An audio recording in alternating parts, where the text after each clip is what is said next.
حضرت مقداد رضی اللہ تعالیٰ عنہ سے روایت ہے کہ انہوں نے رسول اللہ صلی اللہ علیہ وسلم کو فرماتے ہوئے سنا، اللہ روئے زمین کے ہر شہر و بستی کے ہر گھر میں کلمہ اسلام داخل فرما دے گا، خواہ اسے کوئی عزت کے ساتھ قبول کرے یا ذلت کے ساتھ زندہ رہے۔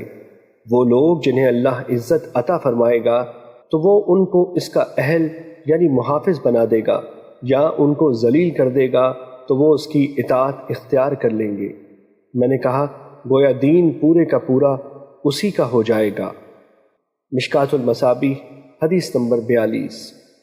حضرت وہب بن منبہ رضی اللہ عنہ سے روایت ہے، انہیں کہا گیا کیا لا الہ الا اللہ، اللہ کے سوا کوئی معبود برحق نہیں، جنت کی چابی نہیں؟ انہوں نے کہا کیوں نہیں، لیکن ہر چابی کے دندانے ہوتے ہیں، اگر تم دندان والی چابی لاؤ گے تو آپ کے لیے اسے کھول دیا جائے گا ورنہ نہیں کھولا جائے گا۔ مشکوٰۃ المصابیح حدیث نمبر 43۔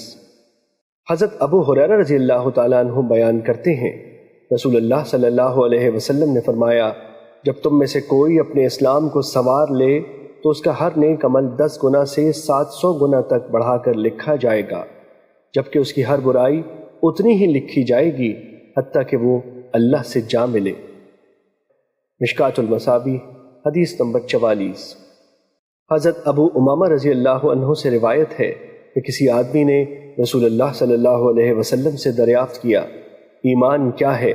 آپ صلی اللہ علیہ وسلم نے فرمایا، جب تیری نیکی تجھے خوش کر دے اور تیری برائی تجھے غمگین کر دے تو تو مومن ہے۔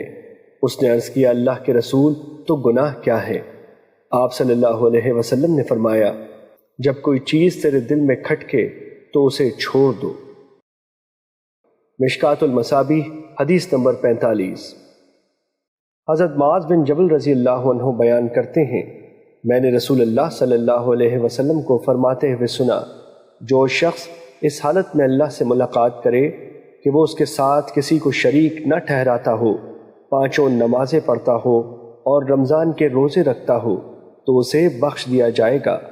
میں نے عرض کیا اللہ کے رسول کیا میں انہیں بشارت نہ سنا دوں؟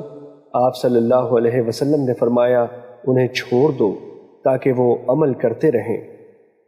مشکوٰۃ المصابیح حدیث نمبر 47۔